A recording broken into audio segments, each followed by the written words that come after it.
Welcome to View from the Top of the Goalpost, where we discuss how bad I did at picking football games last week. I am your host, Diesel, joining you from Diesel's Dapper Dungeon of Delight, and I'm joined by somebody who actually did some homework or something, because they did a great job picking last week, and that is my good buddy, the Dadilac, Chad. Why, hello there, everyone. It is me, it is I, the leader in the picks, the man himself, the myth, the legend. Yes, hello everyone. I am Chad, here in the cave. Pretty excited, folks. Pretty excited.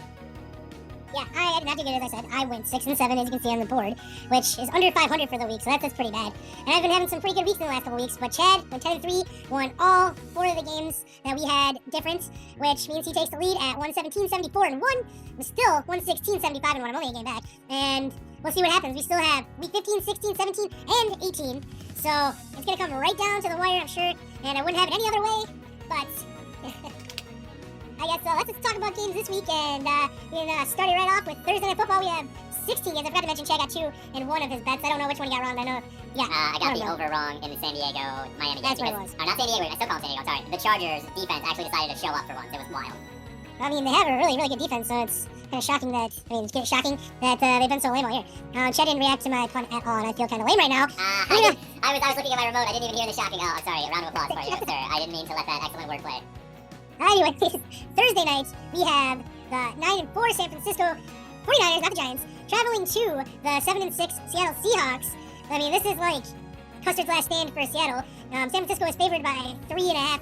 And, I don't know, Seattle, they win this game. They're only a game back at San Francisco. I believe they won the first game against San Francisco, too, if I recall correctly, early in the season. I could be wrong. I don't remember. There's been a lot of games this year. But, anyways, like Seattle, they lose this game. San Francisco wins the division. But San Francisco right now is firing on all cylinders. They lost Debo, and luckily it was only a sprain and not too serious, and he should be back, I don't think this week, but regular season still, they're saying. I just rest him to the postseason, honestly, unless they need him, but I don't think they're going to, because Brock Purdy is looking better than Jimmy G, and that's scary, because they're already like a lot of people's favorites in the NFC, and actually have the quarterback that can make their team look even better. I don't see who's going to be able to stop him, but what are your thoughts on this game? Mr. Irrelevance looking pretty good there. And yeah, if he can play even a semblance of solid quarterback like he did this last week, you saw what happened. They dismantled Tampa Bay. And don't get me wrong, Tampa Bay isn't a great team this year, but still, 35-7, that is a decimation of a team. And as long as Brock Purdy is going to play mistake-free football and, you know, give him like a touchdown to 3 a game, ain't nobody beating San Fran the rest of this regular season. And we'll see what come May in the playoffs. But yeah, I don't think this is even close. I got San Francisco here. Like, I feel bad for Seattle, how they have fallen. Injuries have just torn that team apart, and Geno Smith has turned back into a pumpkin and has looked like Geno Smith. I saw the stat, up until last week against the Blitz, he had been one of the best quarterbacks in the NFL, and then this last week, he completed like 20% of his passes and didn't have any touchdowns, and it looked bad. Like, we'll talk about Carolina later, but they got beaten by Carolina, did Seattle, and Carolina's a bad team. They're a bad football team, and I'm selling all stocks on Seattle. I was buying in heavily earlier. Sell. I'm taking the 49ers here. And I would put the bronze lock on it, and you can bet the 49ers to win this game. Bronze lock of the week, folks. I see that you're tempting me to take Seattle with all that trash talk right there. I can read between the lines. I am not going to take Seattle, but I do have hopes that Seattle makes it a game. They probably won't, because I think they're just like overmatched on both sides of the ball. But if they do have a good like receivers. If Geno Smith can like find what he was doing that was working at the beginning of the season, like it could be a fun game to watch. The over/under is 43.5. I kind of think that they're going to go over that. I take the over as well. In fact, I think take the over already. Fun fact. Moving on to Saturday at noon, we have the 4-8-1 Indianapolis Colts traveling to the 10-3 Minnesota Vikings. Minnesota is favored by 4, and Minnesota got trounced by the Lions last week. Lions wasn't even a game. The Lions controlled that game like throughout, and it was fun to watch, because I did get that game wrong. I picked Minnesota, but I mean, you know that I was rooting for Detroit. I'm still rooting for Detroit. If the Packers can't make the playoffs, which there's still a chance apparently, I'm rooting for Detroit, because why not? They're lovable losers, and I want something good to happen to them once. They've never won a playoff game in the Super Bowl era. That is crazy talk. It needs to happen, and I hope Dan Campbell is the coach that finally does it. But anyways, we're not talking about the Lions right now. We're talking about the Colts and the Vikings, and I think the Vikings are going to win this game. It's not a very good matchup. It kind of sucks, because, like, the Vikings, I want the Vikings to lose. They're not going to lose to the Colts. Yeah, I mean, hopefully the Colts can at least make it a game. The Colts are so weird since Jeff Saturday has taken over. They've given teams fits. They almost beat the Eagles. They did beat the Raiders. And then they got, you know, the game was close against the Cowboys for 3 quarters, and then they got housed. And then they were on bye this last week, right? Yeah. Yeah, so they didn't lose this last week, and they also, you know, didn't win. So maybe Jeff Saturday can put something together, but yeah, I think that the Vikings, this is a classic bounce-back game situation. They need a get-right game after getting whooped on. Big cats go rawr as the Lions wrecked them, and I loved every second of it, even though I started most of the Lions offense, and they had multiple scrubs scoring touchdowns, with both Justin Jackson, I think is his first name, and that Williams rookie kid scoring, instead of Amon-Ra St. Brown or DeAndre Swift or Shark or anybody else just to piss Chad off. But whatever, it's neither here nor there. I'm taking the Vikings. Yeah, we have another game on Saturday at 3:30 p.m. Central Time. We have the 9-4 Baltimore Ravens. Doesn't feel like they should be 9-4, but they are. At the 5-8 Cleveland Browns. Cleveland is favored by 3. It's crazy that Baltimore earlier in the season felt like the record should be better. Now it feels like the record should be worse. It's so weird. I can't figure this team out.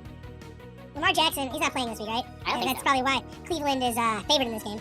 I don't know. Deshaun Watson hasn't looked good for Cleveland in his first 2 starts, and I don't know. I don't like this game at all. I don't like this game one bit. I don't know who's gonna win it. Like, Baltimore barely won last week. I don't know. I don't know. You talk. I have no idea what to say here. Okay, here's a question to make you think, and so we both have a moment, because I also hate this game. I also don't know who's going to be starting at quarterback for the Ravens, because Huntley is also in the concussion protocol, and there's a very high probability he misses the game. So I'm not really sure who their third string quarterback is, because I haven't watched much Ravens football this year, because they're a bad team, even though they are, whatever, 8-4. It's just 9-4. 9-4, just wild, absolutely wild. But here's the question: if Deshaun Watson keeps sucking it up in these games like this, do you put back in Jacoby Brissett? Like, don't get me wrong, their record wasn't great, but Brissett was playing pretty well. There was a couple of games where they should have won that were losses, and I agree Brissett was playing pretty well. I mean, I know it's only been 2 games. I know that Watson had played in like 2 calendar years. I don't know. I think Brissett was playing better. I think that maybe, yeah, you call this year a wash, and you start fresh next year with training camp preseason, and then you go from there. But, I mean, Cleveland isn't winning the North, and they also are making the playoffs. So I guess at the same, you can make the argument then, why not let Deshaun Watson get his feet back under him? So I don't know. It's a one to ponder. I'm gonna go with, I don't know what to do here, because I don't want to lose any more games on you, and I'm like literally 50-50. I don't think I've ever been more 50-50 in my life. Like, I almost literally just picked both of them right there. Fine, I'll go first, and if you want, then you can pick against me. No, I already know. I got it. I'm gonna go with Cleveland. I'm gonna go with Amari Cooper and Nick Chubb are gonna have big games. I'm going with it.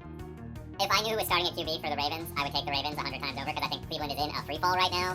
But I do think this is Deshaun Watson's first win back, and he gets a big division win here, which gives a sour taste in all the Browns fans' He won his smiles. first game. Huh? What? He won his first game against Houston. Oh yeah, I forgot he played Houston. He didn't deserve to win that game either. I No, forgot. he did not. That's why I forgot he won that game. But fine, he actually looks semi-competent in a game and wins this game for them. And the sour smiles in Cleveland for having a disgusting human as your QB happen. But yeah, I'm taking Cleveland as well. Oh yeah, we're moving on to our first game on Sunday, and a game that I'm excited about because it was a thriller in week 3, I think it was. There's a third game on Saturday. What's the 3rd game on Saturday? Maybe I just didn't update the date. Yes, It might be this game that I'm talking about right now. could be. We'll find out. Is it Miami at Buffalo? Yes. Okay, I just didn't update the time and the top. Well, anyways, I'm guessing it's a 7:20 start, somewhere around there. Sounds right. Doesn't matter. I'm still excited for this game. The 8-5 Miami Dolphins traveling to the 10-3 Buffalo Bills, where the forecast has 7 inches of snow. So we get a snow Buffalo game. I mean, last time it made sense. 6 feet's too much snow, but 7 inches is just right for football. And yeah, you'd think that this game would favor the Bills, but who knows? Bills are favored by 7.5, and Miami beat them in week 3 in that thrilling game where Tua should have left because of a concussion. It started a whole thing this season, if you remember. That was a long time ago. Yeah. But Feels like it's so years weird ago. how long ago that was. Seasons move so fast, but like stuff like that feels like it was years ago. I don't know. I really want to pick Miami in this game because, you know, I love Miami, and I can't do it. I just can't do it because it's in Buffalo, it's in the snow. The Bills are the Bills, but they need to like start going. They're still the number 1 seed, but they need to like look good so they can hold the number 1 seed. And I mean, I hate to say it, I do think Buffalo is better than Miami, so I'm gonna go with the Bills in this game. Yeah, Tua, that game this past week against the Chargers really left a sour taste in my mouth on Tua. That game, he just looked off, and if not for a couple Tyreek Hill amazing being just Tyreek Hill plays, that game is even more lopsided than it was, because that fumble recovery touchdown was ridiculous, and then also his long touchdown pass that he caught and just ran up the sidelines, he's just faster than everyone, also ridiculous, and without that, they get housed in that game. That defense is not good. I still don't think the Bills are right yet. They, you know, had a decent game this last week and everything, but they beat the Patriots, and now they had a little off going into this next game, but I got the Bills as well. I don't think that they win by this many points. I think it's a close game, especially in a snow game. Feels like a lot of field goals will be kicked, just like this past week against the Jets. They played the Jets this last week, not the Patriots. Sorry, I misspoke there a second ago. But I gotta pick the Bills here. I would love to see the Dolphins win, though. I really would. So I can't do it, though. I'm picking the Bills. They're at home, and they're coming for revenge. I mean, this year's been so crazy because like every other year of my life, I would have been rooting for the Bills in this game. I'm not. I don't know. I like the Dolphins. But yeah, I think the Bills are gonna win. But moving on, I guess this is the first game Sunday at noon. You have the 5-8 Atlanta Falcons traveling to the 4-9 New Orleans Saints, and both of these teams are still alive for the division. New Orleans is favored by 4, and this is one of those games. Don't know. I don't know. I'm gonna just go with Atlanta. New Orleans is favored, but Atlanta, I don't know. Atlanta's been more fun to watch, and I think if it comes down to like a close game, they're gonna win it. I don't have any other reason for that. This game is horrible. It's a horrible game to pick because both these teams are really, really bad, and it's a sad fact they're both still alive. And yeah, one of them is probably going to get a really low draft pick because they're going to win the division or something like that. Actually, that's not true. Carolina's winning the division, but I'm going with Atlanta. Yeah, I was kind of hoping you were going to take New Orleans in this situation. Unfortunately for Mariota, it looks like he's going on IR and he's not going to play for the rest of the season. But that does mean, what's his rookie's name? Reddick?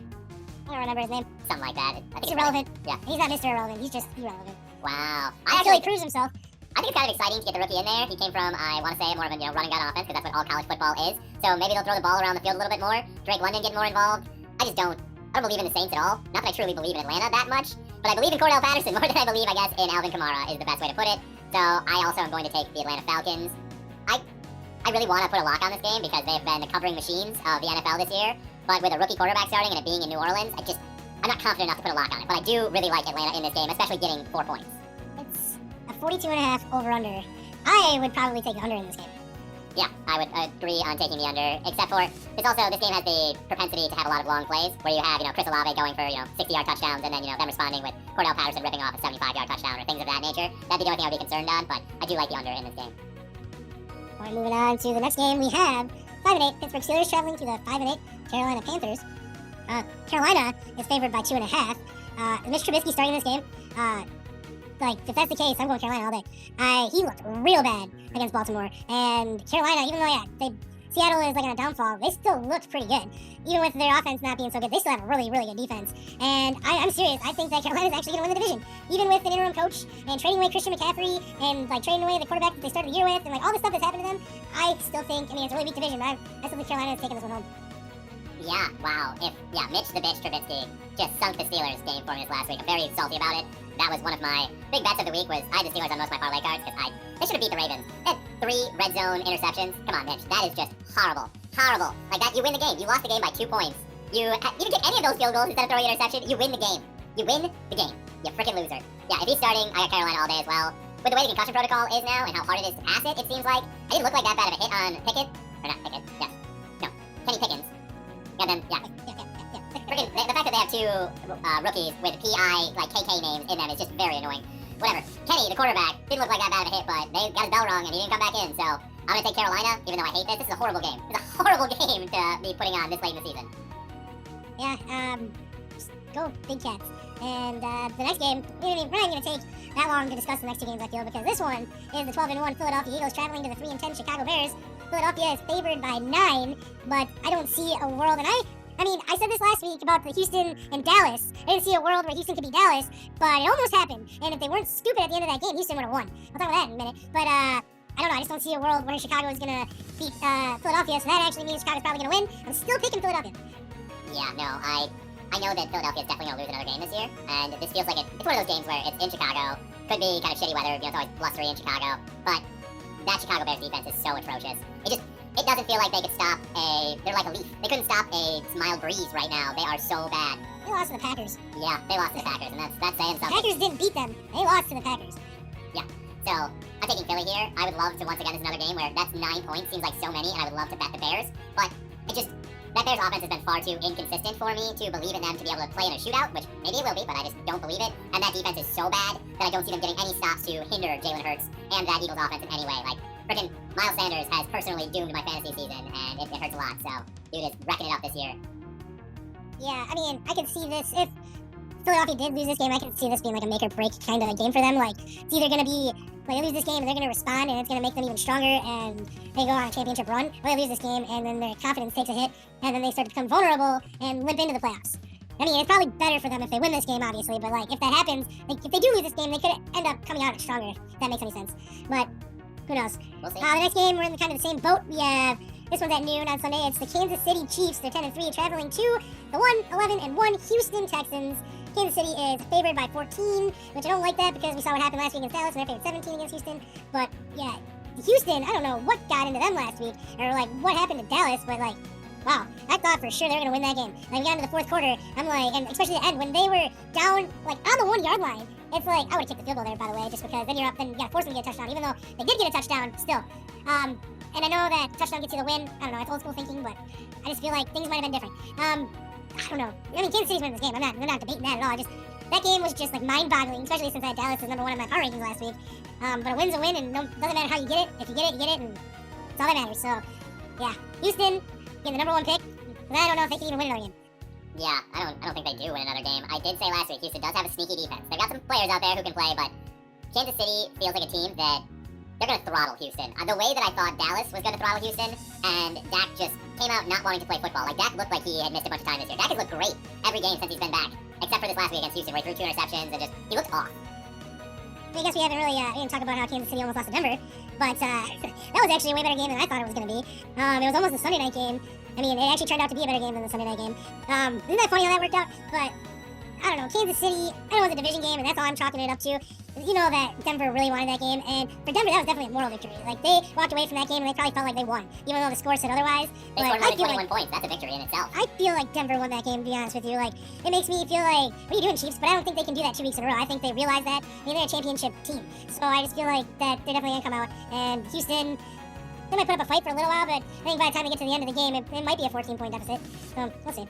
Yeah, that QB carousel in Houston, I don't think it's going to work 2 weeks in a row, because this last week in Dallas, I don't know how it did work. They just kind of caught lightning in a bottle for a second. I don't think they catch Kansas City with their pants down, if you will. And yeah, I'm not going to touch this bet, because after last week and just these large point spreads have gone very poorly this year. Like, in all actuality, you should definitely bet Houston in this situation, as I think double-digit favorites are like 1 in like a lot against the spread this year. So just throwing that out there. I'm not betting this game, but yes, I'm taking Kansas City to win this game. Next game, noon on Sunday, we have the 10-3 Dallas Cowboys traveling to the 5-8 Jacksonville Jaguars. Dallas is favored by 4.5. We already talked about how Dallas did not look very good last week and just kind of snuck that one out. Jacksonville, on the other hand, whooped up on Tennessee. Trevor Lawrence looked good, and like he's had flashes. He's definitely on like an upward trajectory, which is good. That's what you want. I mean, I don't know. I feel like people expected him to be better than what he is at this point, but I mean, he's getting better. So I mean, the jury's still out. I'm not gonna say that he's great, and I'm not gonna say that he's not great. I'm just gonna say like I want to wait and see. This team's getting better. I think they could be a real test for Dallas, but like Dallas also probably is gonna come out and they probably feel a little embarrassed about the Houston game, and I just think that they're just a better overall team than Jacksonville, and they'll be able to win this game because of that. I'm going with Dallas. As I said last week, Jacksonville is a roller coaster team. They're up and down. Last week was their good week. This week, they'll probably get housed. As much as it sounds just bad to say, I wouldn't be shocked if they lost this game by 21 points, and they only score 10 points in this game, and it's 35 to 10 by the end of this game, because Jacksonville is once again, they're a good team. I like them a lot. I like a lot of the pieces they have, but they are also still a very young team, and Doug Peterson's coaching, I feel like, takes a little time. Takes a little time to get everything together and kind of pull it all, and I just don't think everything is in place yet, so I think that's why they're such an up and down team. And I do think that, once again, this, as it is, just as it is for Kansas City in the last one, this is a get-right game for Dallas, where, Jacksonville's coming in off of a high, they just beat a division opponent. Dallas is coming in, barely beating Houston. They need to come out and show, yeah, everyone who said we were number 1 in our power rankings, and you weren't wrong. We're a great team, and we deserve that spot. So, I got Dallas in this game. I mean, to play devil's advocate, Jacksonville is only 2 games behind Tennessee right now. Actually, yeah, they're 2 games behind. They're still alive in this weak division, and, I mean, I think Doug Peterson is the best head coach in that division as well. So, I mean, I would not be surprised to see Jacksonville make a run. If they win against Dallas, I would say look out for Jacksonville. But I still think Dallas is going to win this game, but this one could be an interesting one, and this could be a talking point for next week. And the next game, I'm actually excited for this game because I'm expecting a battle, and it is at noon. It's the 6-7 Detroit Lions traveling to the 7-6 New York Jets. The Lions are favored by 1.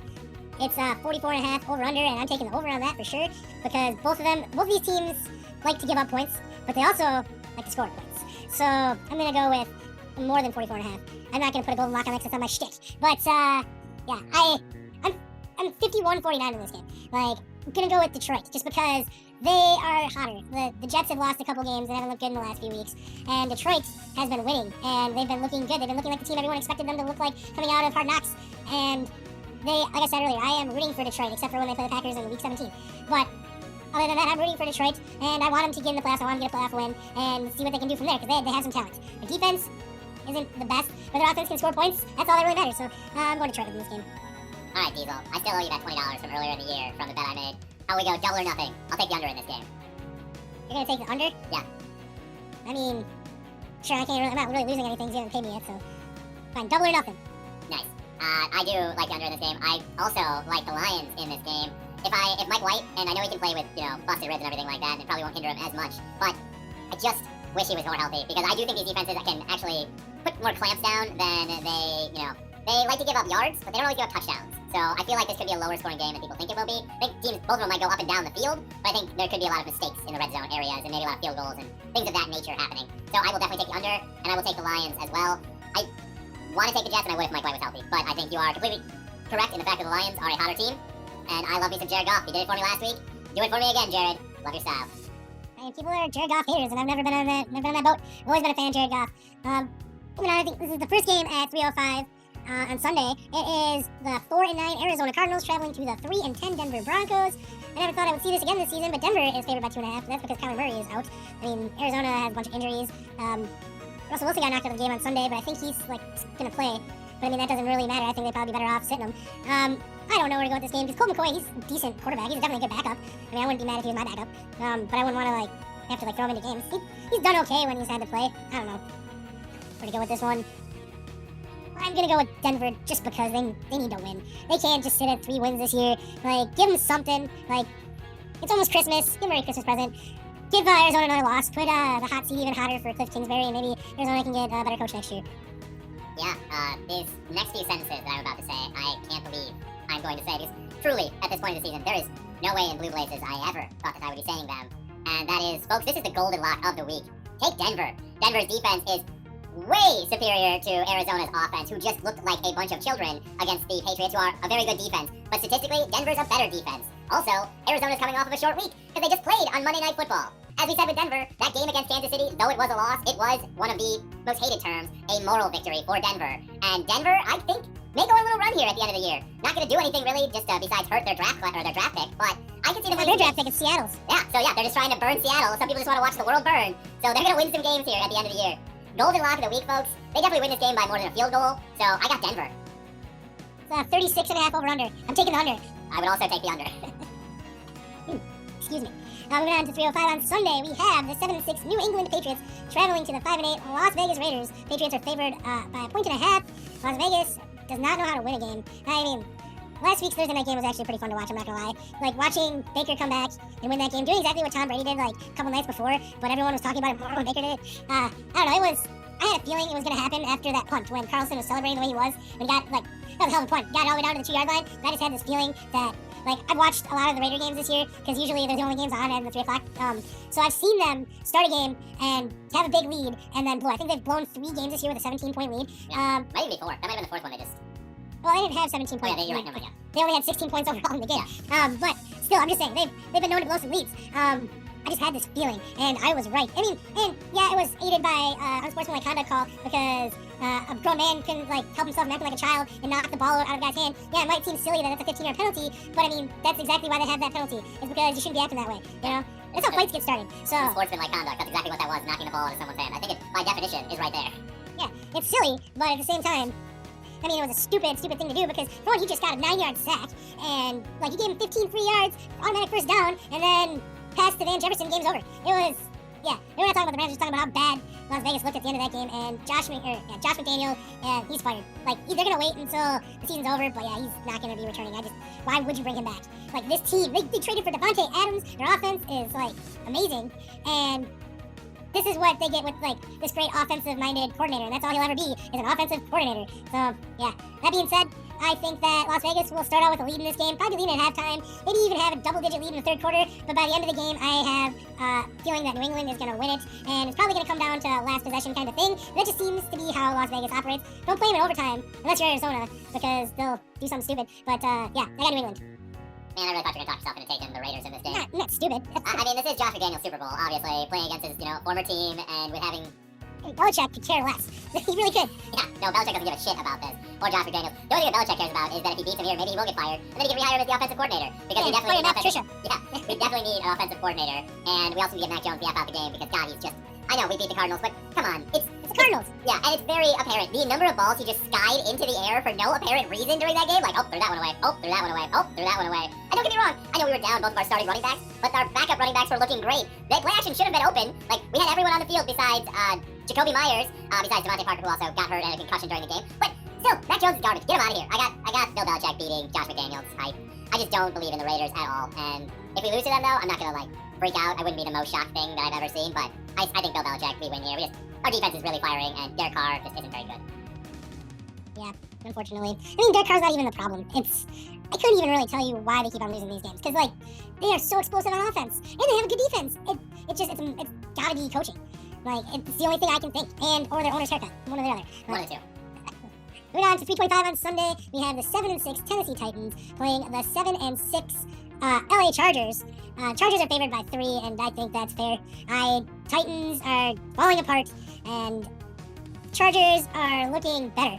They're not looking like we thought they would look, but they're looking better. And I think they're a better team than Tennessee, and I'm gonna go with the Chargers. And I like 3 points. I think that's a good line. I do think that Tennessee will score some points, but I just don't think they'll win. I promise that I'm not trying to pick more conservatively now that I've taken a lead from you. But unfortunately, once again, I agree with you. I think that I've been very, very resolute with my opinion that I think Tennessee is a sham, and the Jaguars showed them to be a sham this last week. I think the Chargers are a ascending team. Justin Herbert threw the ball over 50 times this last week and looked great doing it. And you know what? That's fine. That's the team they are. They didn't do it because of anything. That's just who they are. They throw the ball basically more than anyone in the NFL, and I love it. So yeah, give me the Chargers here. Again, I don't believe in Tennessee. If they have one Achilles heel, it's probably their pass defense, and if the Chargers have one strength, it's their passing attack. So if your greatest weakness is against the other team's greatest strength, you're kind of after the A, folks. After the A. That's me right, Cotton. And also, just because, before I forget, this is the silver lock of the week. Give me the Chargers, and I will say the San Diego Superchargers. I don't care. I know they're the LA Chargers, but they're still the San Diego Superchargers to me. Give me those 3 points. I'll eat them, because I think they win this game by a touchdown. Okay, well, moving on to the last 3:25 game on Sunday. We have the 9-4 Cincinnati Bengals traveling to the 6-7 Tampa Bay Buccaneers. Cincinnati is a 3.5 point favorite, and Cincinnati is rolling right now. And the Buccaneers are not. They ran into a buzzsaw last week in the Bay Area of Cali, and it was not pretty. That game was really boring to watch, and I was hoping that Tampa Bay would put up some sort of a fight, but they did not. And I would, if I were, John Lynch, and I was watching that game, I would stay away from Tom Brady, bringing him in next year. Tom Brady's a free agent next year, and he has expressed his interest in playing for the 49ers. I would just be like, Tom, you just need to hang it up, bro. Sorry, but it's time. Because this year, you're looking okay. You know, you can still do it. And I'm worried about what you're going to look like next year. So I think it's time for Tom Brady to just play his final games and move on to that big-time contract that he's got with Fox. That's true. We will never be rid of Tom Brady, because after he's done playing football, he's just going to be a commentator for the rest of his life, just like Peyton Manning. And then they'll be on competing networks, and maybe that'll be the biggest feud ever. It'll be the Brady-Manning feud 2.0. That'd be fun. I'm obviously going with Cincinnati. 3.5 seems a little low. I'm not going to say that they're going to win by more than a touchdown, but I still feel like 3.5 feels a little low. I mean, Cincinnati just shut down Nick Chubb and Kareem Hunt with the Browns, and they have a great offensive line and 2 great running backs, and the Bengals shut them down. The Bucs have no offensive linemen left, and a banged-up Leonard and old banged-up Leonard Fournette, and a rookie in White who's good, but not good enough to carry an entire offense. And I don't know why, but those receivers for Tom Brady have basically given up, and every time there's a good play for the Bucs, something goes awry. I mean, the one part of the Bucs and 49ers game that I watched was a 70-yard touchdown to Mike Evans that got called back because of a chippy holding call that was completely unnecessary. And that's just how the Bucs season is gone, so I do not see the Bucs losing this game at all, and I also agree that 3.5 points seems kind of low. I know that they're in Tampa Bay, but this Cincinnati team is firing on all cylinders right now, and I wouldn't want to play them. So yeah, I got Cincinnati. I'm out of locks, but this is a bonus lock of the week, folks. Hammer Cincinnati at 3.5. Eat those points. I do see Tampa Bay looking like a totally different team next year. I feel like they're going to blow it up. They're going to have a new head coach. They're going to have new everything. That's the price you pay when you go all in. You got your championship, and I mean, that's what you were doing it for, so it was a success. Now, this is what you get for doing that. So I'm not saying it's wrong, because winning a championship is always the goal. So if you do it any way you can do it, but and then Marcus Johnson winning a championship as well, so it's not like they're all in was a 1-year thing. They were in the NFC Championship game last year as well, so 1 game away from Super Bowl. Yeah, they missed the NFC Championship game. I mean, the division game. Sorry, yeah, they almost made it. They almost had that epic comeback against the Rams, but just fell short. But I digress. Moving on to Sunday Night Football, we have the 7-5-1 New York Giants traveling to the 7-5-1 Washington Commanders. Washington is favored by 4.5, and I'm telling you right now, I'm going with Washington because of the fact New York has lost their mojo. They're sliding fast. Also, the last game Washington played was against the Giants, so they had a week to prepare for the Giants, and they played them. Then they had another week that they didn't have to play at all because they were on bye last week, so it was another week to kind of prepare for the Giants. Then they had another full week to prepare for the Giants. So I feel like I like the odds of Washington winning this game, so I'm going Washington all day. Yeah, and I mean, the Giants are the walking wounded. If there was another team besides the 49ers who you could point to for being the most injured team in the NFL, it would be the New York Giants, because they have just been beaten to hell by the injury bug. And friggin' every one of their stars is dealing with an injury right now. I mean, Saquon Barkley is dealing with a neck injury right now. He's playing through it, and he's trying, but still, Daniel Jones has no one to throw the ball to. Their offensive line is on its probably 13th or 14th different combination. It's rough to be a G-man right now. I also agree that I got the Commanders all day in this game. I think it's a little unfair, once again, to the Giants that they get the Commanders in this sort of thing, because, yeah, literally, the Commanders have almost a month, basically, to prepare for them in those two games, like, overall. And it's like, well, yeah, here, Giants, you're fucked. Yeah, you're injured. We just got rest after just playing you, which we tied. So, yeah.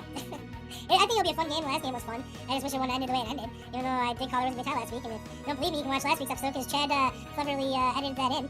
But anywho, yeah, I have like a sidebar. We don't really do sidebars on this show, but I got a sidebar. I was thinking, Odell is one of the teams that he was talking about joining is the Giants. I don't think that he'd want to join the Giants now, especially since the comments he made this week about waiting until the postseason starts and joining a contender.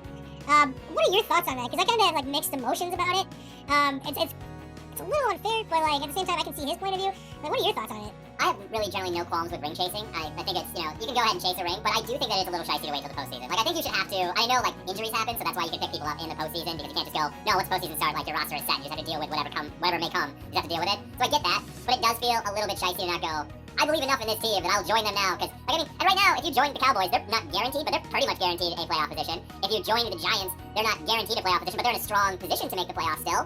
Like, I do feel it is a little shicey, but it's not like so much that I'm gonna be like, ooh, F you Odell, or whatever you do, like wherever he joins, I'm not just gonna root against him. But it's one of those things where it's like, kind of a little gross, but I'll accept it.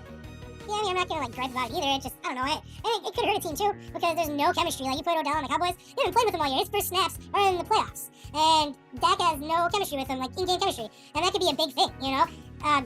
I mean, there's also like learning the playbook and like all this stuff. There's a lot of stuff that go into it, so it could hurt a team too. But at the same time, you don't know what Odell's gonna bring to the table after having a second knee surgery, and like, I don't know, like, it's weird, because in baseball, you have to be on an active roster by a certain point, unless injuries come into play, but like, yeah, there's a certain rule before you can like be on a playoff roster. Yeah, NFL doesn't really have anything like that, and it's weird. I bet you this starts the discussion, and this will lead to a new rule where you at least have to be on a team's practice squad before week 18 or something like that. I feel like that would be fair. Like, I don't know, I feel like just signing somebody off the streets and bringing them in for the postseason can be a little controversial, but I would agree, yeah. It's not like hyper controversial where where we gripe about it too much, but it's definitely something that bears to be looked at because, yeah, for Odell just be able to sit back and go, alright, well, I'll just wait and see. It does feel a little just dirty. Moving on, final game of the week, talking about Odell's team last year. He won the championship with. He blew out his knee in the Super Bowl, which sucks for him. I'm not gonna lie. Not trying to find a shade out of him by saying that or anything like that. But what'd you say? I said it sucks for my bets too because I had a bunch of money on his receptions and his yardage. And at the start of that game, it looked like it was gonna be easy money since he already had 2 and a whole bunch of yards. And then he blew out his freaking leg. Yeah, we got a ring though. Got a ring. We have the 4-9 Los Angeles Rams traveling to the 5-8 Green Bay Packers. The Packers are favored by 7, which I do not like that one bit because it's a lot. That is a lot, and I've seen the Packers play every one of their games this year, and I know it doesn't matter who they play. They can't score points, unless it's the Bears, I guess. But, or the Cowboys. That too. Cowboys as well. Yeah, with that being said, the Rams, they're not very good. And Baker, he did something last week. Is he going to be able to do it again? Packers coming off their bye. I mean, Aaron Rodgers got a week to rest his hand, or 2 weeks to rest his hand. And, like, he's saying it feels a lot better. That Dobbs is, like, saying he's going to be playing. Like, we're getting some pieces back. I'm going with Green Bay in this game because I feel like they're better than the Rams.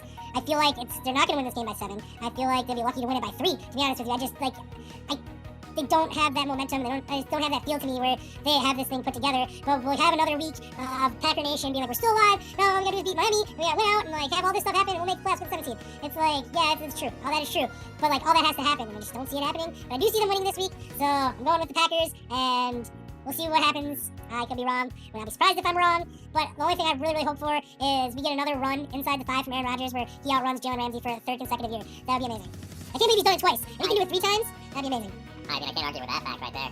Once again, I really, really, really want to take the Rams. I do. I want to take the Rams very badly. But I do not believe in Baker Mayfield at all. I know, I felt great for him. I thought this win this last week was really awesome. Like, good on Baker for, pulling off that drive, not knowing the offense. But the Packers are coming off their bye week. The Packers are still technically playing for a playoff spot, which is just mind-numbingly mind-boggling. Yeah, it's also annoying. Yeah, I just wanted to be out of it, so like people will just stop talking about it. Huh? Oh, I know that sucks. That sucks because they have a chance, but like I don't see it happening, and I feel like we're all setting ourselves up for disappointment. And I'd rather be disappointed sooner than later. That's all I'm saying. Also, like honestly, everyone out there who's rooting for the Packers to make the playoffs, which team in the NFC do you want to see them play against that you're gonna beat? I mean, play devil's advocate. Don't get me started. You're gonna get me hyped. You're gonna make me like get on this train. 2010, they snuck in. They ran the table. They snuck in at the 6th seed, won 3 consecutive road games, win the Super Bowl, beat the Steelers. It can happen. not gonna happen, but it can happen, Chad. So like your argument, you can't make that argument. Man, I know it's hard. If any team would do it, you know it's the Packers. You know it's Aaron Rodgers. Stop it! Stop doing this to me.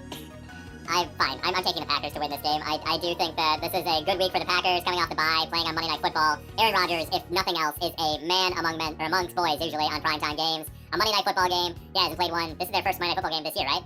And it's first time. It's weird because usually we get like Packers get at least like 6-7 games with Troy Buck and Joe Buck and Trey. No, it's just Troy Buck from now on. That's what they're Yeah, so it's weird that they're Monday Night Football and like you're only gonna get to hear them call a Packer game maybe once a year. But yeah. I like them on Monday Night Football though. It's much Me more too. palpable. I agree. I mean, it makes Monday Night Football feel like a big deal again, especially for the like. Sorry, Steve Levy, but the garbage that you've had to work with the last couple years. Steve Levy did the best that he could. He tried. Okay, He really I like tried. Steve Levy. He's way better on SportsCenter than he was as the play-by-play guy. They were really floundering since they lost Mike Tirico. But yeah, I don't know. Packers, they're gonna give the fan base one more week of hope, and we're just trying to delay the inevitable. And I hate saying that, but that's the way I feel. I know it's a negative way to look at it, but I'm kind of disappointed that we're probably only gonna get like 13 or 14, 15 in the draft pick, so Yep. that's kind of a bummer. So alright, win out, run the table, let's do it. I'm on board now. Okay. I'm on board of win this game and then lose out and hope for a top 10 draft pick. So recap, I can already do next week's recap, and you still have a 1-game lead over me because we picked 100% of the same games. So yeah, let's This week doesn't matter. I wish you luck on a perfect week this week, sir. I wish you luck on a perfect week, good sir. Well, thank you very much. Hopefully it happens. Wouldn't that be something? That'd be wild. Never had a If we perfect both week and got then it the same same week. Well, that's what I'm rooting for. Me too. I don't really have anything else. No, I'm pretty good. It's It's nice to have a full slate of games though. yeah, I mean, it does bum me out a little bit that there's games on Saturday just because, like, at the beginning of the season, when you get everything on Sunday, except for, like, a couple primetime games, Red Zone is just the best.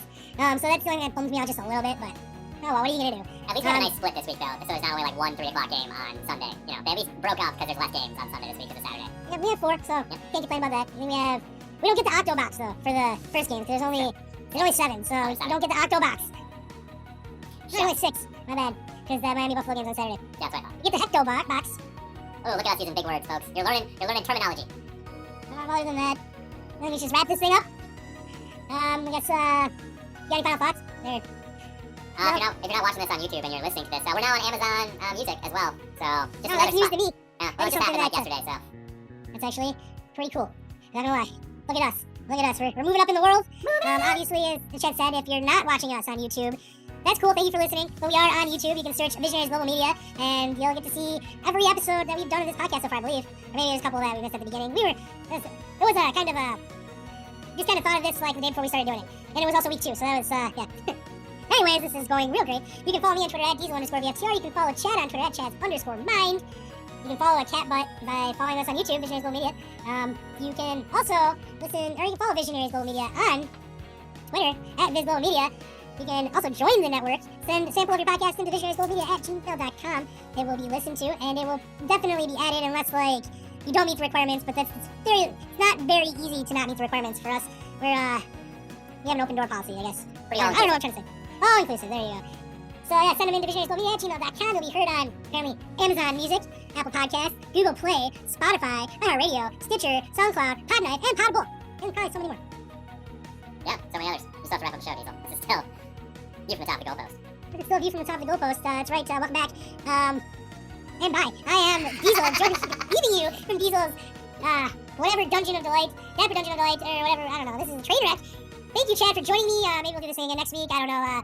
Just let's watch some football. Bye!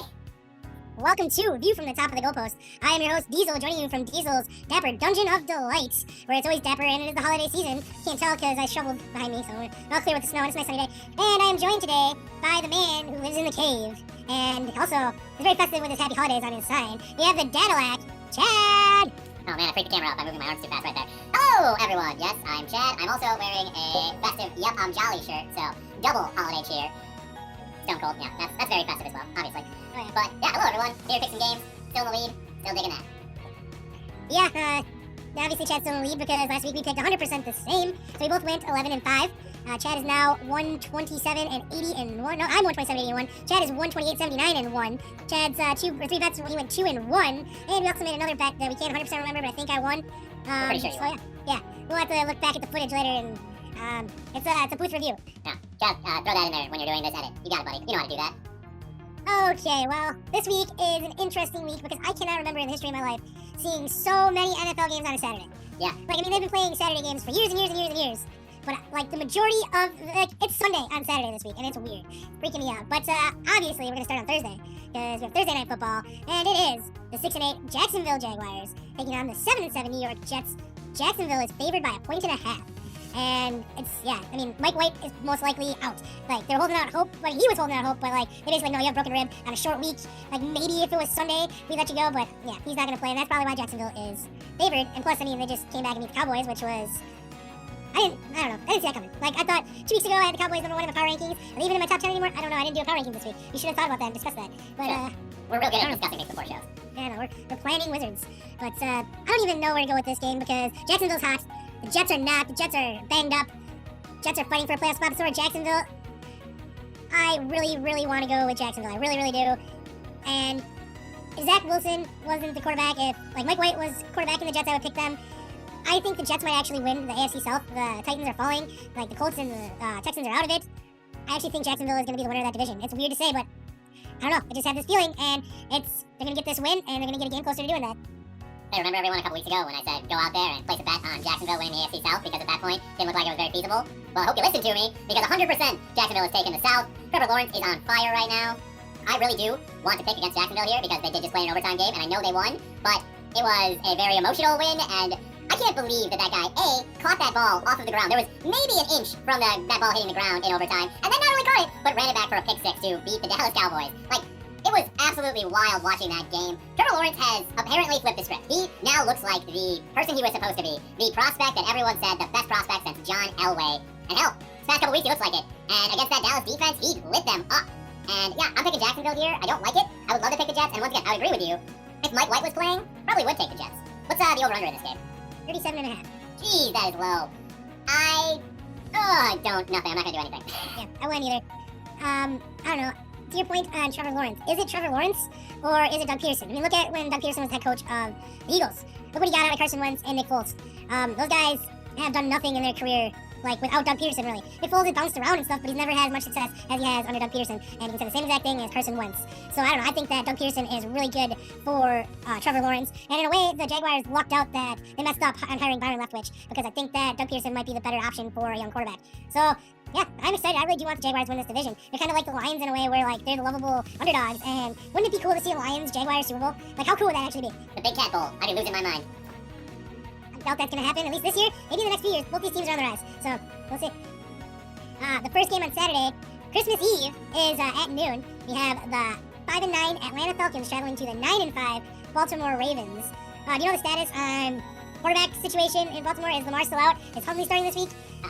Baltimore is favored by 7.5, so I'm assuming that one of those two are playing. I'm pretty sure Huntley is definitely in. He played last week and he played the whole game. I don't think he got injured. So no matter what, I think it will be Huntley, at least. Lamar, I know he just sprained it, so it's a possibility he could be back. I also think the line is so high because of how terribly Ritter played last week for the Atlanta Falcons. I think he only completed like maybe 10, 11 passes out of 20-some, and they only put up 18 points. So I think that's why this line is so askew. I would really love to say that I would pick the Atlanta Falcons here because they are the kings of the cover this year. I think they've only not covered a few times, and they've been wonderful to bet on. But once again, with the way that he played, Ritter, that is, the rookie quarterback, and the way that this Ravens defense, who, once again, the Ravens are not a good team at all. Like, they are a sham of a team, and they're going to get into the playoffs, and they're going to get housed by someone, all right? And that's just what it is. They have a really good record right now, but they're not a good team. And their schedule has gotten exceedingly soft here lately, and they have once again another just cupcake of a game here against the Atlanta Falcons, who kind of seem like they gave up. They just lost to the Saints, and who loses to the Saints this year? They're also atrocious. So, I got the Baltimore Ravens. Could not think of where Baltimore was for a second. And I'm actually, to be honest, I would put the bronze lock of the week on this. I know 7.5 points seems like a lot, but I just don't see the Atlanta Falcons scoring any points this week against this Ravens defense. And it's in Baltimore, isn't it? It is in Baltimore. Yeah. Give me the bronze lock of the week. Give me the Baltimore Ravens minus 7.5. Eat the points, and just, hope that Huntley, or really hope that Lamar Jackson maybe plays. Actually, maybe hope Huntley plays. He's played better than Lamar has, probably. Yeah, Atlanta is still only a game out of the division lead, though. They can easily still win the NFC South. We're at the point where one more loss by Tampa Bay guaranteed a losing record for that division. So, yeah, that's, I don't know who's going to win that division. I thought last week it was going to be Carolina, but after what they did against Pittsburgh, that's not going to happen, I don't think, anymore. And speaking of Carolina, they're in our next game on Saturday at noon. We have the 7-7 Detroit Lions traveling to the 5-9 Carolina Panthers. Detroit had a really, really tough game against the Jets and won it at the end on a 4th and goal touchdown. And Like, I didn't get to watch much football on Sunday because I was doing family things, but, like, I did make sure that this game was on TV, so I didn't have red zone, so I do feel lost on some of these games, but I did watch more of the Detroit Jets game than I did some of the other ones.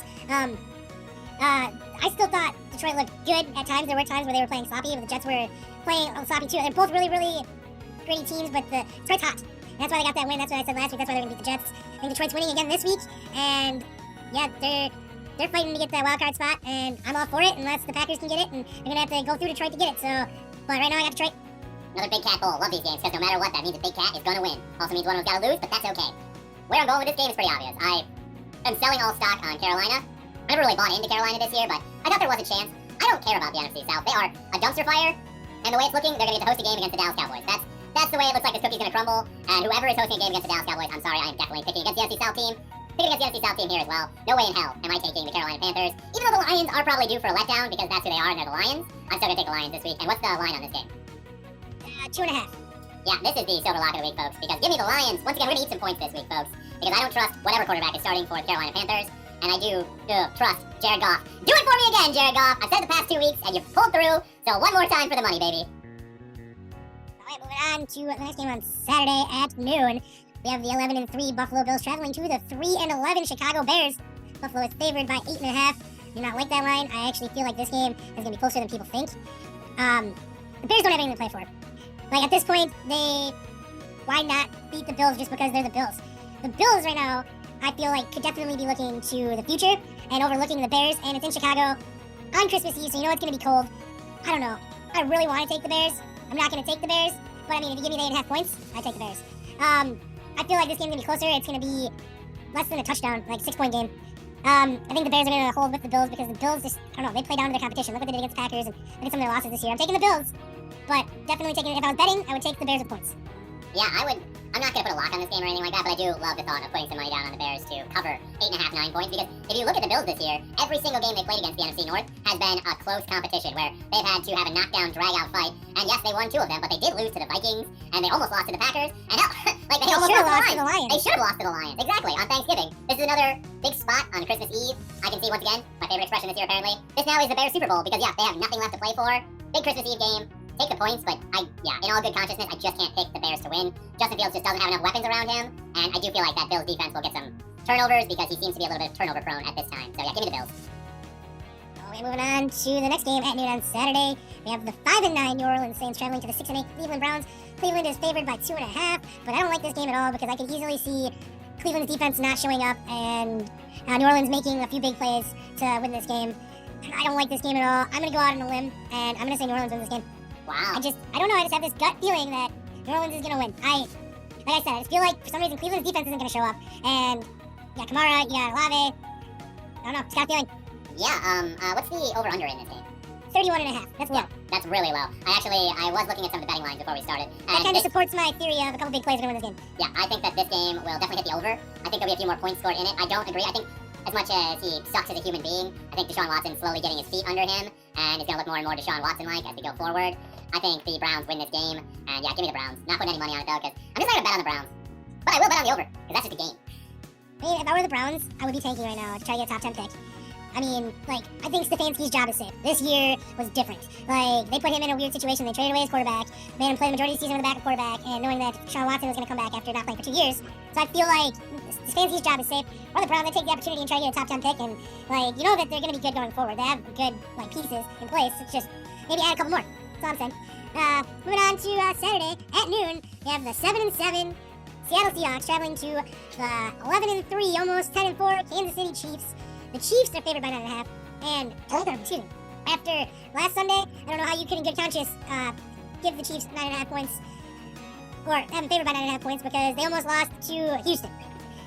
They had to beat them in overtime, and it's crazy. Crazy stuff. Seattle looked not very good against San Francisco last Thursday. I mean, obviously, I'm taking Kansas City because I don't believe in Seattle anymore. Their magic is run out, and Kansas City are starting to look like the Bills were a couple weeks ago, where you start, like, poking at, like, certain, like, bricks, and they're coming loose, and they look like they can crumble. If the season ended today, the Chiefs don't have the 1 seed, and it's possible that Patrick Mahomes could play his first playoff game, that kind of Super Bowls, at somewhere besides Arrowhead. So that'd be interesting to see. That's wild that Patrick Mahomes still hasn't played a non-Super Bowl playoff game away from Arrowhead. That's how dominant they've been. Yeah, that's staggering. And like, but I do also see this as a trap game. Kansas City almost, like I said, lost to Houston last week. Seattle could come in and who knows? So I don't know, but I'm going Kansas City. Yeah, I mean, this is one of those situations where Seattle needs this game to stay in the wild card picture. They lose this game, it's not that they're out of the wild card, I don't think, because it's just how the NFC is right now, but it definitely gets real murky for them real quick. So Seattle needs this game, and Kansas City is basically fighting for the 1 seed because they have their division locked up. The AFC West is a garbage fire besides them. I mean, the Chargers are trying to make a push for at least a playoff spot, but they are not catching the Chiefs at this point, so that's not a concern for them. Man, you're right, this feels like a game where I would love to take Pete Carroll and the Sea Chickens, but Geno Smith seems to turn back into Geno Smith lately, and he is just getting his ass handed to him on the blitz. And you know what the Chiefs do a lot of? They blitz. They blitz a lot. So, yeah, I would love to take Seattle. I'm not gonna, though. I'm gonna take Kansas City. I'm sorry, Diesel. I'm sorry. I'm taking Kansas City here. It's just not, if the Sea Chickens were healthy, maybe I would consider taking them, but they're, like, all their guys are all nicked up right now, and they're one player away from just not having anyone to play offense, so. Well, moving on. Noon, Saturday. Another game I don't want to have anything to do with it. We have the 8-5-1 New York Giants traveling to the 11-3 Minnesota Vikings. I watched the Minnesota game. That was one of the games I did watch this week. Oh my god. I watched it from start to finish. I knew when Indianapolis was up 33-0 at halftime, I knew, don't turn this game off, that Minnesota was I knew deep down they were going to come back and win. I just knew it. I don't know why I knew it. Like, you just have these feelings sometimes. And I figured if Indianapolis can score 33 points and a half, if Minnesota can, like, hold them from scoring any points, which they only let them score 3, they could easily score that many points and a half as well. I don't know. That game was embarrassing. That game was so bad. And the coolest part about that game was the final snap of the game. You knew the game was going to end in history. Either you're going to have the largest comeback in NFL history, or you're going to have the first team to have 2 ties in one season. Which I thought that was pretty cool. That, like, you don't get those moments that you know, no matter what happens after this play, history is going to be made. Yeah. So, I mean, that was pretty cool. Minnesota, oh my god. Like, if you didn't think they were frauds before, and they're 10-0 in one possession games. Yup. And then you got the Giants. Didn't look great. These past, like, 4 weeks, they won the game. Probably was aided by the refs there at the end, but maybe might have been mugged a little bit, but that's not. It doesn't matter because in record books they have a tick mark on the left side, which is a win, and yeah, I don't know what to do with this game because they're both like the same team. It's really hard. I don't know. I'm gonna go with Minnesota just because. I don't know why, but I'm going Minnesota. They won on Saturday last week. Maybe they can do it again. I am not gonna go with Minnesota. It's finally the time for the comeback of the rule. Because I have been picking against my own rule that if you play an overtime game, the next week you're going to lose. Because the gosh damn Raiders kept screwing with it, so I just stayed away from it. We'll get to the Raiders in a little bit here. But They also played in overtime. they did. No, I did go to overtime. Should have went to overtime. Should have went to overtime. We're not talking about that right now. I'm taking the Giants. I'm taking the Giants here. And not only am I taking the Giants because Minnesota just played in overtime, but I'm taking the Giants because the one kryptonite the Vikings seem to have this year is the NFC East. It's the one division that has been able to give them fits. So I'm gonna give it to the Giants here. I know they're playing with a third-string practice squad, but you know what? I don't care. They're feisty, and the Giants are gonna win this game. All right, well, can we talk about Las Vegas and New England now? Because the next game on Saturday at noon is the 10-4 Cincinnati Bengals traveling to the 7-7 New England Patriots. Bengals are favored by 3.5. I'm not throwing any shade. I'm not. I did watch the majority of this game because I was home for the late afternoon games, and I knew this whole time, the whole game, I had this feeling that the Patriots would come back because, like I mentioned last week, Las Vegas has had so many leads this year, and they always seem to lose them in the end. And especially when you had Carr running around celebrating after that one touchdown in the second quarter, they just won the Super Bowl. I'm like, dude, that's way too late for the celebration. It's gonna be at the end of the game. I don't know. I didn't see this happening. I didn't see what was gonna happen at the end of the game. You should never go rogue. That's you should never go rogue. I don't know what he was doing, why he thought that Mac Jones was open, passing it back there. That was the worst decision I've ever seen at the end of a game. That was even a worse decision than the Cowboys game in the playoffs last year. That was horrible. I don't know. What? You go ahead and talk. I texted you the minute it happened. I was watching it. And first of all, the announcers tried to blame it on Stevenson at first for him throwing the ball back to whoever he was trying to throw it back to. But no, it was Jacoby Myers. I, in good consciousness, have no idea into what breadth of his brain that seemed like a good idea. The only explanation I have is that somehow when he spun around, his brain got so disorientated that he forgot that the colors of his jerseys were white and not the Raiders' black jerseys that they were playing against, because there was literally 4 Raiders and Mac fucking Jones. Mr. I can't run the ball if my life depended on it. Also, so unathletic that he can't even catch a ball. And I'm gonna throw it back to him, who is surrounded by defensive linemen who are the freakish natures of athletes on there. And of course, it had to go to Chandler fucking Jones, who was a Patriot for a long time. And him stiff-arming Mac Jones is the epitome of the Patriots season. That is exactly how it feels to be a Patriots fan this year, because it keeps seeming like we have nice things. Like, things start to go well for us this year, and it's like, ooh, we're gonna do something. Ooh, Bailey Zappi's kind of looking kind of good right now. We're feeling like we got a good offensive defense. Ooh, Mac Jones is back. Ooh, the defense can't play against everyone. Ooh, all these primetime games are against running quarterbacks, and we can't stop running quarterback. Ooh, I'm Jacoby Myers, and I'm gonna throw a stupid fucking pass.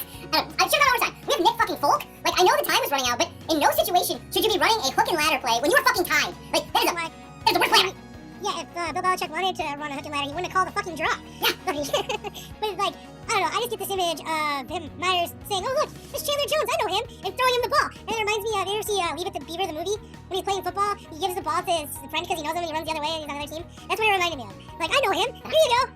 I legitimately could not believe it. I was in a state of shock for a good half an hour after it happened. Okay, now the real question is, this game did not go into overtime, so your overtime rule does not apply. So does that mean New England is winning? No, I'm still picking the Bengals to win this game. I don't like it at all, but I don't have after the way we lost that game. And I'm legitimately serious about this. I think that might have been one of Mac Jones' last plays in the NFL ever as a starting QB. Because I don't know why. It's the most pitiful thing ever of seeing him get literally stiff-armed. It looked like a grown man stiff-arming a child to the ground, where he's just like, nope. And he just pushed him down like, nope. It was painful. It's gonna be his legacy, just like the butt fumble. I mean, you think of Mark Sanchez, you don't remember anything but the butt fumble. Every time you think Mac Jones, you're gonna think of that stiff arm. Yeah, 100%. That is and gonna be the gift going forward. That is a defensive lineman's dream. You have the ball and the quarterback's right in front of you, and you can just basically punch him right in the face and it's legal. Yeah. Like, yeah. No one's gonna yell at me for this? Right? That is a defensive lineman's dream right there. Like, and that never happens. But yeah, I don't know, Cincinnati, I got Cincinnati as well. Joe Burrow is quickly climbing to the top of the MVP race. Like, Joe Burrow these last, 6 games has looked really good. I am liking this young crop of quarterbacks we got in the league, and I can't wait for many more years we get to watch them play. Cincinnati is going to be the team to reckon with. I like how they were in the Super Bowl last year, but still everyone wants to talk about the Chiefs and the Bills. I would not sleep on Cincinnati. They're going to they might actually be the team that represents the AFC again. I like the Bengals. I like to cut their jib. But, I completely agree, and fun fact, you want to make some money, start betting on the Bengals. They are 11-1 currently against the spread over their past 12 games. So I think they're minus 3.5 in this game, and even as a Patriots fan, you bet with your heart, you bet with your mind, not your heart. Probably taking the Bengals minus 3.5 as a bonus lock, but I'm not going to put anything on this. Okay, moving on to the next game, final game at noon on Saturday. We have the team that is better than their record apparently, the 12-1 Houston Texans traveling to the 7-7 Tennessee Titans. And I mean, Houston 2 weeks ago should have beat the Cowboys. Houston this week could have definitely beat Kansas City. Like, what is going on? Is Houston not bad? Because they've been in a lot of games that they've played this year. They still have that one win, and I don't know. I haven't won this week. I haven't beaten Tennessee. I just don't like Tennessee. They're falling apart. They don't know what's going on anymore. And Houston has been so close to wins these last couple weeks. It's a division game. I have them beating Tennessee.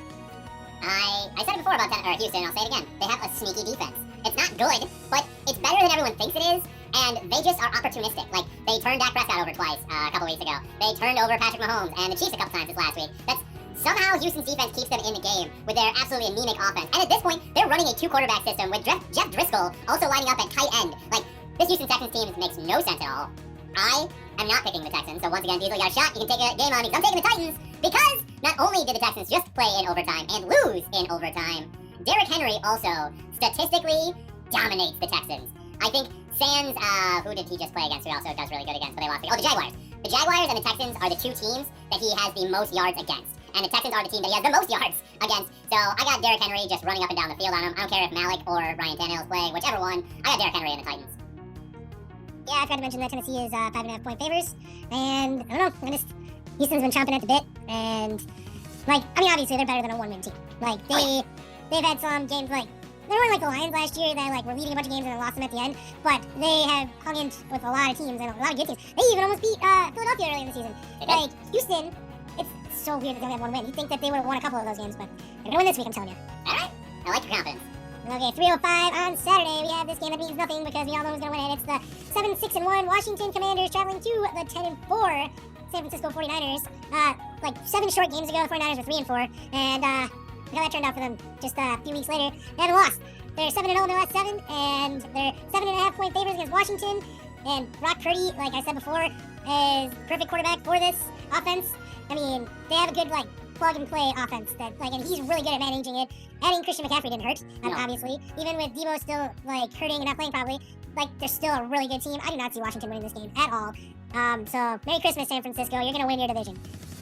Yeah, no, once again, the Commanders, what a shitty, just last little stretch. They really needed to beat the Giants this last week because they have a really rough few games coming up here, and they need to win at least a couple of them to try and get into the playoffs. And with this game, I don't give them a shot in hell of winning this game. I'm sorry, it is in San Francisco. San Francisco is, well, that offense isn't the best thing without, all these pieces missing right now. Brock Purdy ain't hurting that offense at all, and if anything, he's just, they keep on chugging, and that defense is only going to keep getting healthier and better. That defense is terrifying, and while I love Heineke, I really do, he is a turnover machine. The guy loves to throw interceptions, and the 49ers will feast on those. He idolized Brett Favre. He wears number 4. You have to live and die by him, just like Brett Favre. He's the guy there. And to see Ron Rivera saying that he's thinking about going back to Carson Wentz, you should fire Ron Rivera right now. I don't care if he went to a Super Bowl. That is a horrible decision. And I know that you've had your health problems and everything like that. I'm sure there's a lot of other things that are on your brain. But maybe that's a reason you should step away from the game because that's not a good idea. No, Team Carson Wentz is far away from that team as possible. I think you can build this team around him. He has the receivers. It's just build an offensive around this guy. I think he's that talented. And I think he can win you some games and compete in the NFC East going forward. But if you're thinking about benching him for Carson Wentz, yeah, that's not a good idea. No. Moving on to 3:25 on Christmas Eve, we have the 13-1 Philadelphia Eagles. Thank God they're not playing in Philadelphia because they hate Santa Claus. Traveling to the 10-4 Dallas Cowboys. And Dallas is favored by 4.5, and that's because of Jalen Hurts. What a poor time for Jalen Hurts to be going down. This is a big game because they win this game, they win the division. I don't know, but Dallas, they haven't played very well in the last 2 weeks. In fact, they lost last week. They almost lost to Houston, but that's Dallas. As Kevin Malone from The Office would say. And that's Dallas. I don't know. If Hurts doesn't play, they have Gardner Minshew, who played good last year. Who played good last year for them. Also, I don't know why they gave up on him so soon in Jacksonville. I don't know why no team takes a chance on him and starts him now. There's other teams out there that could have used him this year. I would have definitely rather have had him than Geno Smith. Yeah, or Matt Ryan. Or, the way things went down in Carolina, I probably would have rather had him as well. But, I don't know. I think that, obviously, Philadelphia is more of the talented team. Playing in Dallas. I can make it easy for you if you want. I'm taking Philly. I don't care if it's Jalen Hurts or if it is Gardner Minshew. I will roll with Gardner Minshew. Because I'm telling you folks right now, as well, in fantasy, Jalen Hurts is my quarterback. And guess who picked up Gardner Minshew as well? Just in case. Because I'm rolling with the Eagles, and I'm rolling with that offense. I think it's a knockdown, drag-out fight, no matter what. But I've always trusted more in Philly. That's why they were my number 1 and not the Dallas Cowboys. I think they are probably the most complete team in the NFL right now. From top to bottom, roster spot to roster spot.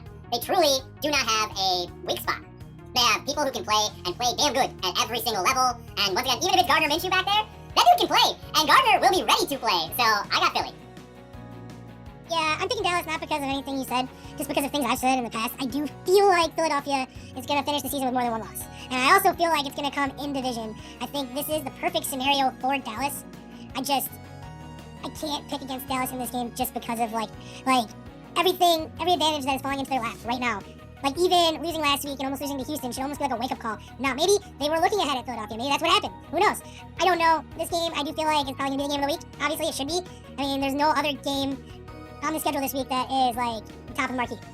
This is the game. This is like a championship fight right here. And it literally kind of is. Philadelphia wins, they win the NFC, so like I said, dogfight. The East has been a dogfight. I want to go down all the way to the finish. Dallas wins. We're going to get some more, so I'm going to go Dallas. Yeah, and the East is going to go down all the way to the end no matter what because they're trying to get all 4 of their teams into the playoffs, so... Right now, they all 4 of them are in the playoffs. I know, it's wild. Then moving on to Saturday Night Football, we have, at 7:15, the 50th anniversary of the Immaculate Reception, which was between then, I believe, were they the Oakland Raiders then, or the Los Angeles? They were the Raiders. I don't know where they were playing at the time. I wasn't alive. But you have the 6-8 Las Vegas Raiders traveling to the 6-8 Pittsburgh Steelers. And as I said, it's the 50th anniversary of the Immaculate Reception made by Franco Harris. And unfortunately, we got the news this morning that Franco Harris passed away, which is very sad, only day shy of this anniversary, which is going to make it even more of a touching tribute and everything like that. For that reason alone, I'm going with Pittsburgh. I feel like they're going to have the emotion, the history of the game, it being played on Christmas Eve, and even though that game was also played on Christmas Eve, hence the name. I feel very sad, and my thoughts do go out to his family, and I'm sure everyone here at the View from Top of the Goalpost, which is also chanting his thoughts as well. I'm going with Pittsburgh. They're 2.5 favorites. Las Vegas is wishy-washy. It's going to come down to the end again. Las Vegas is going to have a lead. Pittsburgh is going to drive down the field and get the win. That's what I'm calling. This actually, folks, wild enough. And last week, the golden lock of the week was the Denver Broncos, who I said I would not put a golden lock on for the rest of the year. Guess what, folks? It's a Christmas miracle, because I'm breaking another one. I said I would not put another golden lock on the Pittsburgh Steelers. But guess what, folks? Golden lock of the week. You eat those 2.5 points. You did your golden lock of the week. You put it on Tennessee. You put it on Tennessee. Oh. No, I didn't. I just said I was picking Tennessee. You did. Oh, shit. You did. Well, you can move it if you want. Maybe you didn't put it on Tennessee, and I just was assuming you were going to. Yeah, no, I didn't. I don't remember. I definitely didn't. You freaked Hey, if me. you didn't, I will allow you to move it. I could have been not paying attention enough at the time. It's a possibility. I will allow you to move it. Well, I'll make sure to put the replay back in here so that the people will know exactly who's right. But I am taking You do the that. Steelers minus 2.5 points. The Steelers got their running game going again this past week. And also, Kenny Pickett cleared concussion protocol, which means Mitch the Bitch Trubisky is back on the bench where he belongs. And I love me some Kenny Pickett. Give me the Steelers golden lock of the week. And if I did say golden lock of the week for Tennessee, which maybe I did, I don't know, I don't listen to myself talk, you'll all know. But I'm moving it here or saying it for the first time this week. But this is the golden lock of the week. All right, well, moving on to Christmas Day. We have at noon the 6-8 Green Bay Packers traveling to the 8-6 Miami Dolphins. Dolphins are favored by 4.5, and it only has Santa for one thing this year, and it was for a Packers victory in Miami, and I asked for that early. Yeah, I don't think we're gonna get that because I just don't see them being able to stop Waddle and Hill and Mostert. I've seen what Mostert can do to the Packers defense, and it is not good. It is not good at all. If you want some examples, go back to the 2018 NFC Championship game in San Francisco. That was a nightmare. He carved up the Packers. Miami is favored by 4.5. I would take the Packers in the points because I think Miami's only going to win by 3. I think this game's going to be close because I think that the Packers are going to be able to keep up with Miami. I don't think their defense is going to be able to stop the run. I think that the Packers might try to mirror Miami a little bit by having some runs from Christian Watson in the backfield, maybe even throwing some Randall Cobb back there. I don't know. I just feel like the Packers are going to make this a game. I don't think Miami is going to blow them out by any means, and I feel like it's going to come down to a field goal at the end of the game, or maybe even a touchdown. The Packers could be up 4, and they leave Tyreek Hill wide open in the middle of the field. He's gone. I can definitely see that happening. The over-under for this game is 48.5, and I'm going over. Yeah. I'm going over. I'm going closer to 60. Yeah, this was my... Maybe even surpassing 60.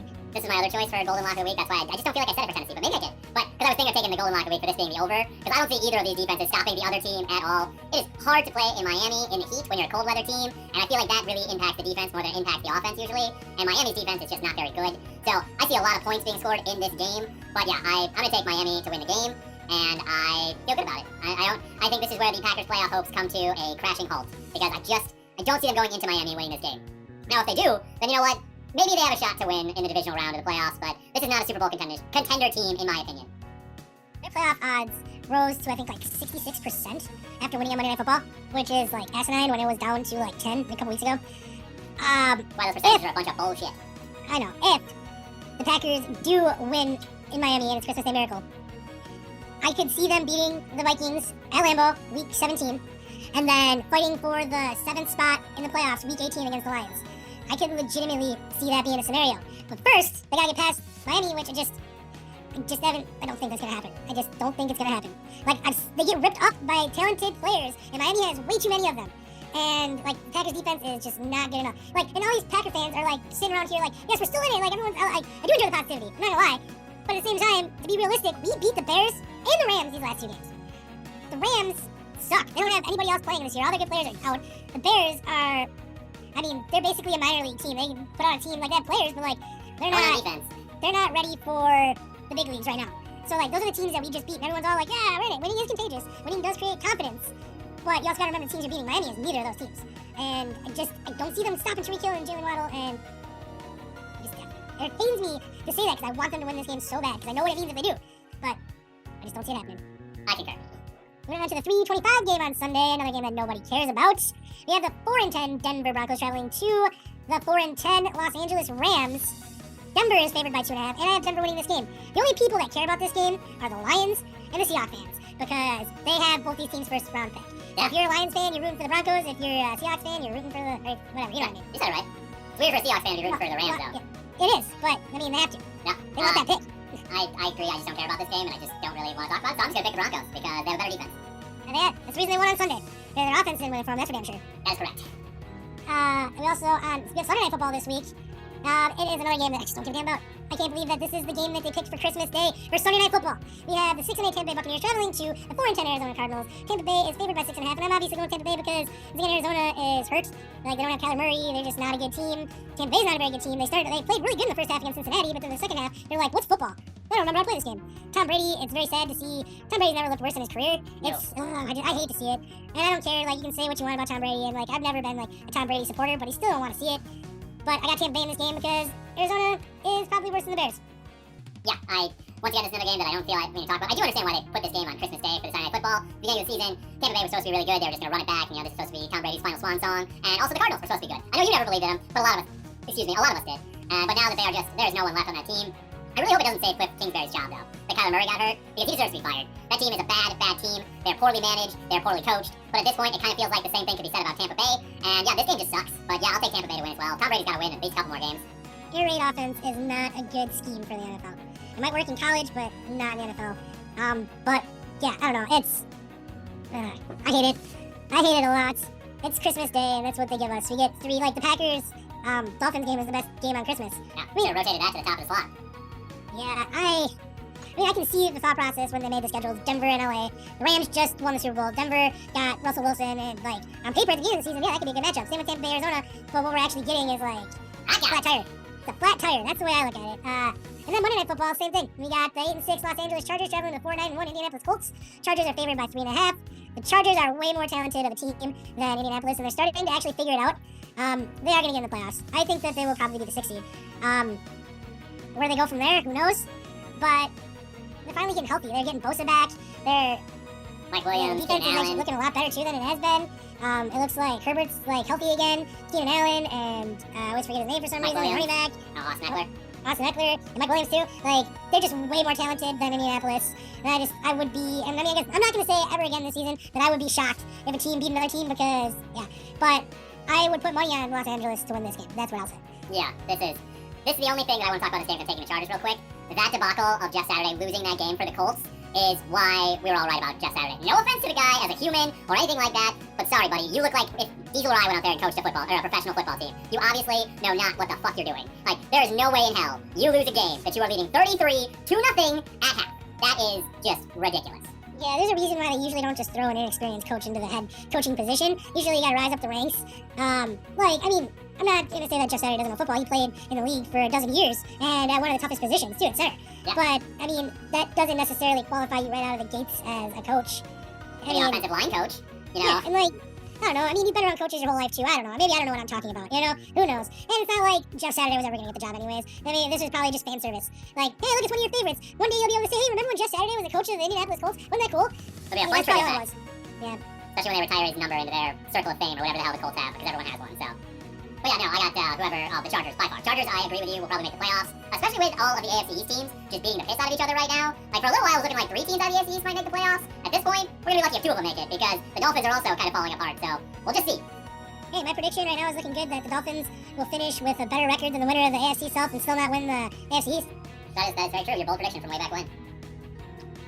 Yeah, I mean, that's all we got. We got 16 games this week. I wish that they were better matchups. I mean, it's exciting because it's week 16, where the playoff picture is getting a little less foggy. But at the same time, there's been years when we get to like 3 games left, like there's seeds that are locked, and there hasn't been a seed that's locked yet. Nope. So, yeah, we're in for an exciting last couple weeks. I think the majority of the games the next couple weeks are all division games as well. Yeah. I know week 18, everybody plays a division game because that's the way it works and that's the way it should work. I love that. So buckle in. This week is going to be different because we're on Saturday. I really, really wish that I could watch some Red Zone. I might like popping on here and there on my phone, but yep, it has to be Christmas on the weekend. Doesn't always work out for me. Thankfully, I'll be at my aunt's, and if I'm on my phone, ain't no one gonna say shit. So I'll be watching Red Zone on my phone all day. Well, you have fun with that. I'm sure it'll be a good day anyways. That's what YouTube's for, the highlights. Yeah, happy holidays, everyone out there. Hope you have a great, if you celebrate Christmas or whatever, you have a great time with your families and everything like that. Be safe. Whatever holidays you do celebrate, just happy holidays to you and yours out there. I will agree to that sentiment. And, yes, you have any final thoughts before we wrap this thing up? No, man, I really can't wait to review the tape and figure out if I did say if I put a golden lock on Tennessee or if you're just making shit up to mess with me or not. So that's really my only final thought. And I am in the semifinals for 2 of my fantasy football leagues, so feeling pretty good about that. But I have to give up my trophy, which is very sad. It has to go I'm away. in the loser bracket for both my fantasy football teams, so that sucks. And like, I finished second to last in our friends group one, which kind of wish I would have finished last, so then I would have got the first pick. But I didn't get second pick, and we'll see how that works out. It never works out for me no matter where I pick, apparently, because I never make playoffs. So this year I kind of got hosed at the end in the other league. Like, I was making a push at the end, and like things that needed to happen in the last week just didn't happen. I won. I did what I needed to do, but no one else could help me out. So Yep, I know that feeling. what are you gonna do? But anyway, I think we can wrap this thing up and take her on home. And if you're watching us on YouTube, hi, how are you doing? You know, if you're not, you can find us on Visionaries Global Media. You can search that in the search bar and make sure you subscribe to the channel and you hit that thumbs up, give us a like, and might as well click that bell so you know when we're uploading new videos. There you I go. don't do this very often, and I feel weird about doing it. I see people do it all the time, so I guess maybe we should start doing it as well. You can follow Visionaries Global Media on Twitter at VizGlobalMedia. You can follow me on Twitter at Diesel_VFTR. Follow Chad on Twitter at Chad_Mind. You can send your podcasts in to be added to Visionaries Global Media by sending them to visionariesglobalmedia@gmail.com, where you'll be heard on Amazon Music. You'll be heard on Google Play, Stitcher, iHeartRadio, Spotify, Apple Music, Podknife, Podbowl, and I think that's all of them that I know about. SoundCloud. But other than that, Merry Christmas, Happy Holidays. Whatever you're doing this weekend, hopefully you get to watch some football. I won't be able to watch as much as I would like, but that's Dallas. Bye. I think that's the name of the episode. I'm not gonna lie. Yeah. Well, for the Dadillac Chad in the cave, I am Diesel from the Dapper Dungeon of Delight. Once again, happy holidays and watch some football. Bye. This has been a Visionaries Global Media production. Visionaries Global Media, envisioning excellence on a global scale.